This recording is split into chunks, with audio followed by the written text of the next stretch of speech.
बिराद गोजोननाय मोनदों आं बिटिआरखौ खुनु डेभेलप मोनफेराखैमोन आं एबारसो आं फार्स्ट मोनदों बिराद मदद होगोन आं गैयिनि थाखाय बिराद मोजां मदद होगोन आरो जोबोद मोजां मोनो सारनि सायावनो आं अरुणादयबो मोनदों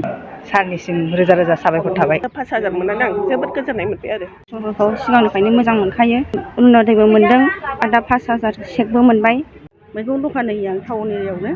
टाउनावनो थायो आङो फिथाबो दखान होयो एसे बेयावनो मैगं फानो आरोखि आजि आं 15 बोसोर जाबाय दिनै जिहेतु बे 5,000नि चेक होदों माबायदि बिराद गोजोननाय मोनदों आं बिटिआरखौ खुनु डेभेलप मोनफेराखैमोन आं एबारसो आं फार्स्ट मोनदों ओमफ्राय अरुणादयबो हाबबाय आरो आंनाव बेनो आंनि गोजोननाय बिटिआरनि नोंथांनि बे खामानियाव बे 5,000 जोबोद मदद होगोन बिराद मदद होगोन आं गैयिनि थाखाय बिराद मोजां मदद होगोन आरोखि एसेबाबो आं सहाय मोनबाय 5,000 आरो दखान होनायनि गेजेरजों न'खर सोलिनायाव मोजां सोलिनो हानायखौ एसेबाबो आं बारायनो हागोन बा आं देरहोनो हाबावगोन एसेबाव बिदि आरोखि बेनो आंनि गोजोननाय आरो बिटिआरनि जोबोद मोजां मोनो सारनि सायावनो आं अरुणादयबो मोनदों दा आङो फिसा दखान होयो दा जेनेबा दखान होनायनि थाखाय आं 5,000 थाखाबो मोनदों जोबोद गोजोननाय मोनदों आंनि गोसोआव आरो दखान फेहेरनो थाखाय खामानि औ जेनेबा थाइसे थाइनैबाबो जेनेबा दखानखौ फेहेरनो थाखाय आङो 5,000 रां मोननायजों गोसोखौ गोजोननाय मोनदों आरो आङो जानांगौ थिथागुरिनि सारनिसिम रोजा रोजा साबायखर थाबाय माब्लानिफ्राय साहा दखानथ' नङा ओरैनो गालामाला दखान आरो आंनि दखान होनायाथ' आं गोसोआव गैला एसे गोबावनिफ्रायनो फिसाफोर एसे उन्दै समनिफ्रायनो होदों दा आंनि फिसाजोआ देरसिना BSc पास जाबाय उन्दैया दा BCom फरायगासिनो दङ न'खरखौ मोजां दैदेननो हादोंना बेनि गेजेरजों खस्थ' मस्थ' औ सारमोननि सायाव अमा फिसिबाय बिदिनो एसे एनै ओमफ्राय दखान एसे एनै होबाय आंनि फिसायाबो हाजिरा मावो बिदि आरो जेनेबा दिनै 12,000 रां मोननानै गोजोननाय मोनदों मोजां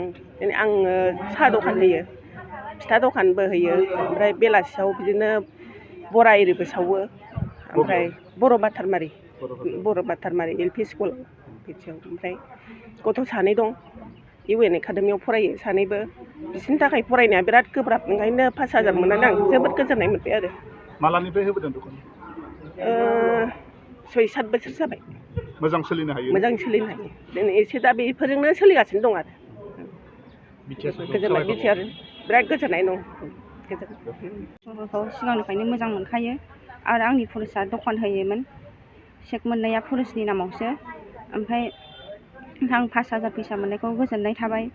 जों बेजोंनो गोबाबा न'खरखौ एसे फेहेरनो हागोन दखानखौबो डेभेलप खालामनो हागोन आरो गथ' सानै दङ हौवासा सासे हिनजावसा सासे आं बेजोंनो एसे एनै फोरोंनो हागोन दखानखौ फेदेरनानै आरो जों गैयैया 5,000 मोननायानो बेसेबां माबानाय सहाय मोननाय दा सिगांनिफ्रायनो जों मोजां मोनखायो आरो आं अरुणादयबो मोनदों आरो दा 5,000 चेकबो मोनबाय आरो बेजोंनो आं न'खरखौ डेभेलप खालामनो हागोन आरो बबेयाव होयो दखानखौ न'आवनो होयो माबा जानागाव थिथागुरि सनारुफा आरो हिरानि जुवेलारि गाननो मोजां मोनग्रा सुबुंफोरनि थाखाय गोजोनथाव खौरां दासान्दि फुजा बोथोरखाय खम बेसेनाव फानगासिनो MSCB जुवेलार्सआव सनारुफा आरो हिरानि समायना रमायना जोंख्लाबनाय जुवेलारिज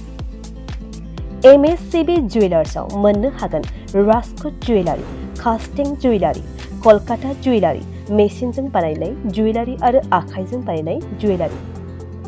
लोगोसेनो हाबा हुखायाव गाननो थाखाय सना आरो हिरानि समायना जुवेलारिसफोरखौबो मोननो हागोन MSCB जुवेलार्सआनो दं क'क्राझार सहरजों नांजाबनाय क'क्राझार रेल गेटनि साखाथि वार्ड नं 5 बिबेकानन्द फर्टआव MSCB जुवेलार्सजों थोंजोङै जगाजग खालामनोबो हागोन